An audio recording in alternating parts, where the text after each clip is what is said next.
Halo warga intelektual sekalian, beberapa hari yang lalu ada rudal yang lewat dari kota Madinah di Arab Saudi.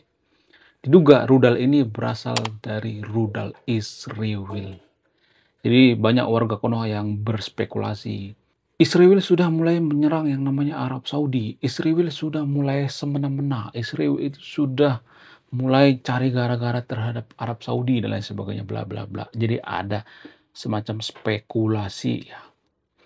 Nah, yang jadi pertanyaan, benarkah Israel itu menyerang Arab Saudi? Kenapa Israel menyerang Arab Saudi? Kemudian, ya saya sering mendengar ya warga Konoha itu sering mengatakan seperti ini.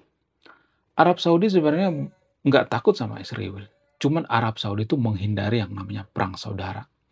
Biasanya mereka mengatakan seperti ini. Nah, yang jadi pertanyaan, apakah argumen ini tepat atau tidak? Apakah argumen ini hanya menghibur diri sendiri atau tidak? Menarik untuk kita bahas.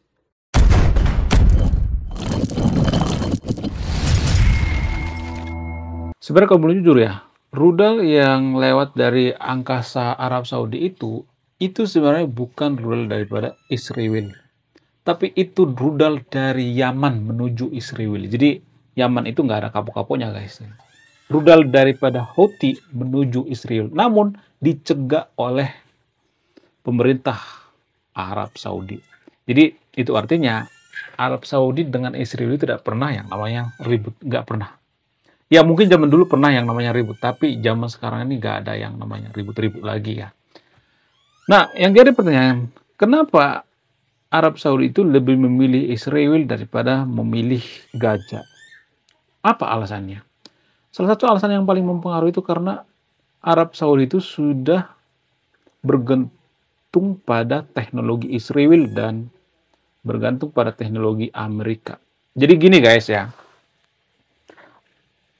Arab Saudi itu sebenarnya posisinya itu serba salah ya. Di satu sisi mereka bingung membelah Gaza atau membela Israel. Ya, mereka itu sebenarnya kalau boleh jujur ya, kalau tidak ada yang namanya Amerika, ataupun kalau Israel itu tidak kuat dalam teknologi, mereka sebenarnya ogah ya berpihak pada Israel atau berpihak pada Amerika.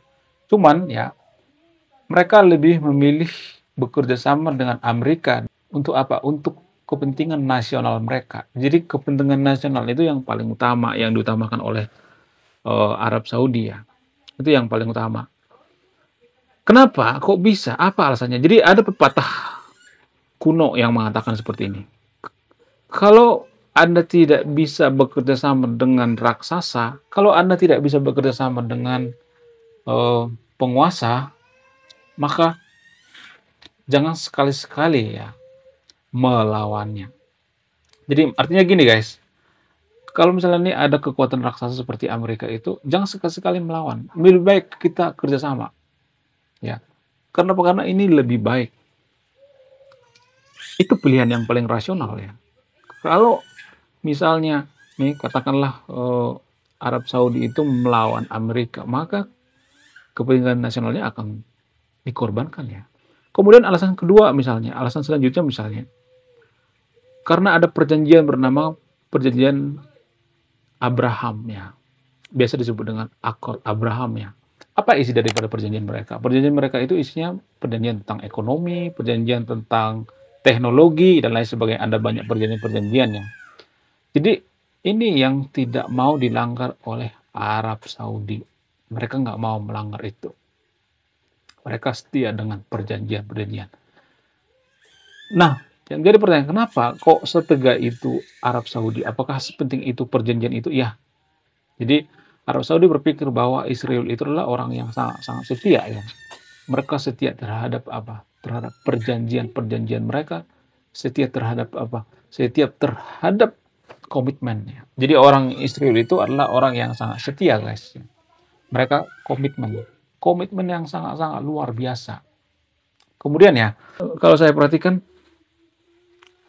Arab Saudi itu sudah mulai membuka pikiran ke arah yang lebih maju ya. Mereka sudah banyak sekolah di luar negeri ya, kemudian mereka sudah banyak yang membuka wawasan baru gitu. Bahkan mereka sudah belajar tentang ateisme, agnostik, dan lain sebagainya.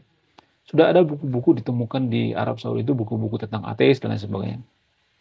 Kenapa bisa seperti itu? Apa alasannya? Salah satu alasan yang paling masuk akal itu ya karena SDM ya. SDM Arab itu sekarang sudah mulai terbuka, sudah mulai ada perubahan ya. Kenapa Arab Saudi fokus pada SDM sekarang ini? SDM dan fokus pada dunia pariwisata dan fokus pada bisnis gitu. Tidak fokus pada minyak lagi.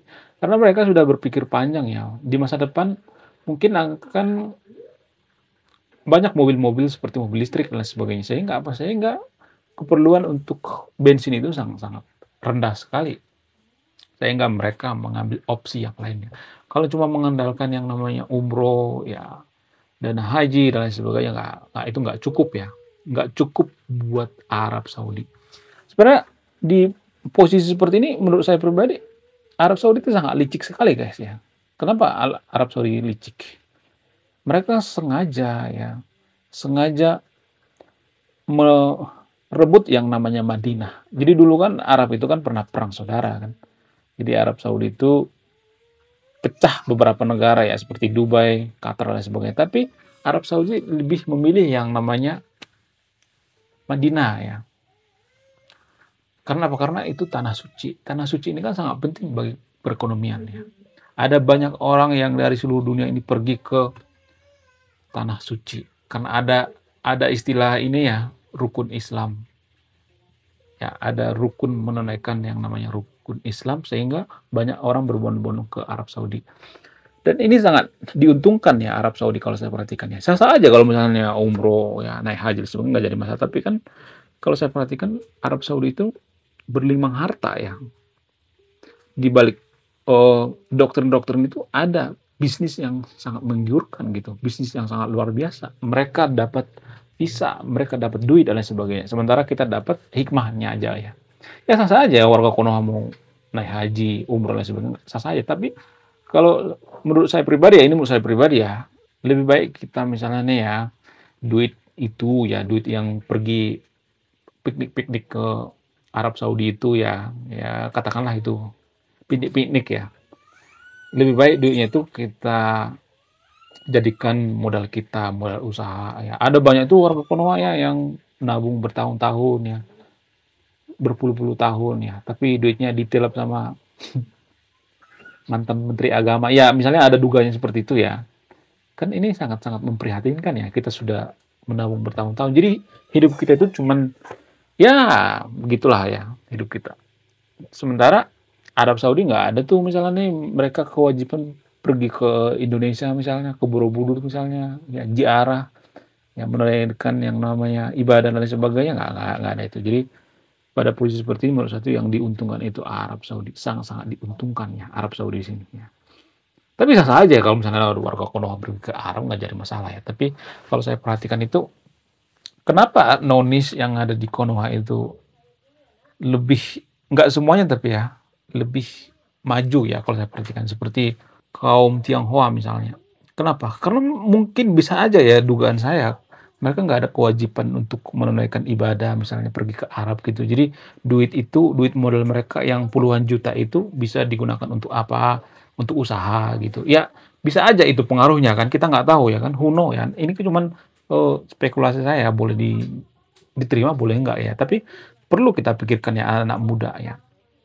Karena gini guys ya, apakah kalau misalnya kita pergi ke Arab itu umroh, naik haji dan sebagainya kita otomatis masuk surga?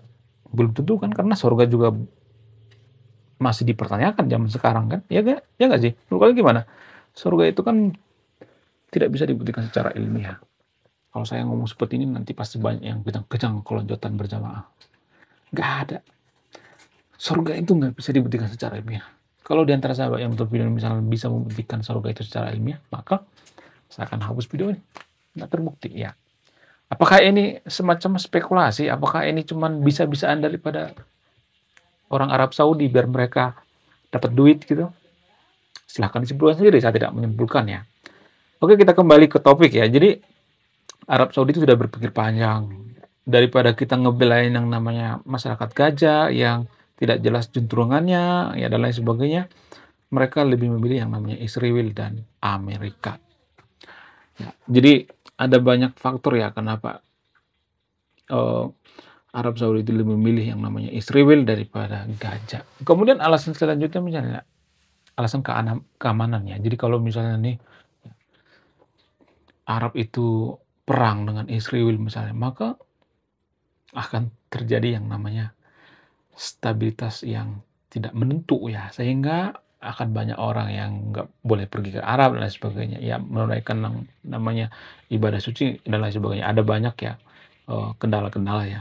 Kemudian ya karena mereka trauma gitu ya. Zaman dulu tuh Arab pernah yang namanya gelut sama Israel. Pernah.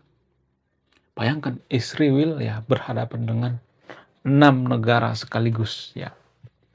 Pada saat apa? Pada saat tragedi Yom Kippur. Ada Arab, Yordania, Mesir, Suriah, Yaman dan sebagainya. Israel itu digempur habis-habisan. Tapi banyak orang yang tidak tahu ya kekuatan daripada Israel saat itu adalah kekuatan intelijen. Mereka punya mata-mata yang sangat luar biasa. Ya, jadi Israel itu adalah orang yang sangat-sangat cerdik, luar biasa. SDM-nya sangat tinggi. Mereka tidak hanya mengandalkan yang namanya otot, tapi mengandalkan yang namanya otak, yaitu intelijen. Bahkan agen-agen Mossad daripada Israel ini hampir jadi pejabat di negara di mana mereka jadi mata-mata. Seperti di Yordania misalnya, di Mesir, hampir ya mata-mata daripada Israel ini jadi Perdana Menteri, bayangkan ya. Wow, luar biasa. Jadi di antara sahabat yang terpilih ini ya, saya tidak memojokkan agama tertentu di sini ya. Saya juga tidak mendukung yang dilakukan oleh Israel terhadap gajah ya. Dan saya tidak pro Israel, tapi ini kita bisa tiru gitu. Kita bisa pelajari gitu. Kenapa Israel itu begitu kuat gitu, disegani gitu. Apa alasannya? Ya karena mereka punya lobby-lobby diplomasi yang sangat kuat ya, punya SDM yang sangat kuat ya, SDM yang sangat maju dan sebagainya. Coba kalau misalnya kita berpikir rasional ya. Banyak tuh ya warga kuno yang mengatakan, ya Israel itu kuat seperti sekarang ini karena apa? Karena dukungan daripada Amerika. Nah, yang jadi pertanyaan, kenapa Amerika mendukung Israel? Apa alasannya? Alasan yang paling masuk akal itu ya karena yang paling layak didukung itu ya Israel. Karena mereka apa? Mereka berani fight. Kenapa Israel tidak membela Afghanistan? Ya, kenapa Afghanistan itu dikuasai oleh ormas-ormas lokal ya, ormas-ormas yang dipersenjatai saat itu? Karena Afghanistan itu tidak mau fight gitu, tidak mau bertempur gitu. Sementara kan Israel kan siap bertempur, bisa diandalkan. Jadi fakta pahitnya guys ya, saya harus memberikan fakta pahit, walaupun pahit saya akan memberikan. Kenapa Amerika itu membela Israel? Karena mereka lebih menguntungkan ya kalau dibela daripada membela, mohon maaf, Palestina. Dalam pikiran daripada orang Amerika, orang yang sangat kapitalis, mereka lebih membela yang namanya Israel daripada gajah. Karena apa? Karena itu menguntungkan. Ya lagi-lagi fulus ya, menguntungkan. Kalau Israel memberikan dukungan militer, ya memberikan uang, pinjaman ke Israel, maka itu akan kembali. Bagaimana dengan Palestina? Ya, akan susah kembali. Gimana mau kembali coba? Orang negaranya porak-poranda. Kenapa Palestina porak-poranda? Ya karena ulah mereka sendiri. Ya, kenapa organisasi bernama Hama ini didukung oleh Palestina? Ini kan yang jadi pertanyaan. Kenapa melakukan penyerangan 7 Oktober? Itu kan titik baliknya. Tapi warga Konoha banyak yang nggak terima ini. Banyak banget ya warga Konoha itu ya. Kalau kita pro Israel itu kita dianggap jahat gitu. Padahal gini guys ya, kita tidak boleh pro terhadap satu negara itu terus-menerus, nggak boleh. Saya pro Israel itu Pada saat apa? Pada saat posisi dia benar. Saya juga bisa mengkritik Israel itu pada saat posisi salah. Jadi nggak selamanya negara itu benar, nggak selamanya salah. Indonesia juga seperti itu, nggak selamanya Indonesia benar, Indonesia salah. Ya, kalau kita misalnya berpikir rasional, Indonesia itu bisa aja salah di mata apa? Di mata orang-orang Papua, di mata-mata orang Timor Leste. Timor Leste berpandangan bahwa Indonesia itu penjajah. Ya, jadi kita harus melihat dari perspektif lain gitu, dari berbagai sudut pandang. Sama seperti Belanda misalnya. Banyak orang Indonesia berpikir bahwa Belanda itu adalah penjajah. Ada juga orang Indonesia yang berpikir, enggak, Belanda nggak menjajah kok. Belanda cuma bisnis kok. Buktinya yang datang ke Indonesia itu kan VOC, itu kan perusahaan, bukan negara. Buktinya waktu Indonesia merdeka, kita bayar tuh berapa gulden, berapa miliar gulden biaya ke Belanda. Ada tuh biayanya. Jadi kalau kita dijajah, ngapain kita harus bayar ya? Jadi Belanda itu bukan penjajah, tapi mereka berusaha di Indonesia dan perusahaan ini punya pasukan. Itu intinya. Jadi dari berbagai sudut pandang ya, kita harus melihat dari berbagai sudut pandang. Nggak boleh hanya melihat dari satu sudut pandang. Kalau kita melihat dari satu sudut pandang itu artinya otak kita itu beku. Kita tidak berwawasan luas ya. Jadi dalam hal ini ya, banyak tuh warga kuno yang mengatakan saya pro Israel. Saya nggak pro Israel ya. Nggak, maksudnya nggak pro Israel selamanya. Di satu sisi saya bisa pro, di sisi lain saya bisa nggak pro. Ya. Di sisi lain bisa saya kritik juga gitu ya. Oke, sekian video ini. Terima kasih sudah menonton kami. Saya mewakili kaum intelektual. Salam rasional.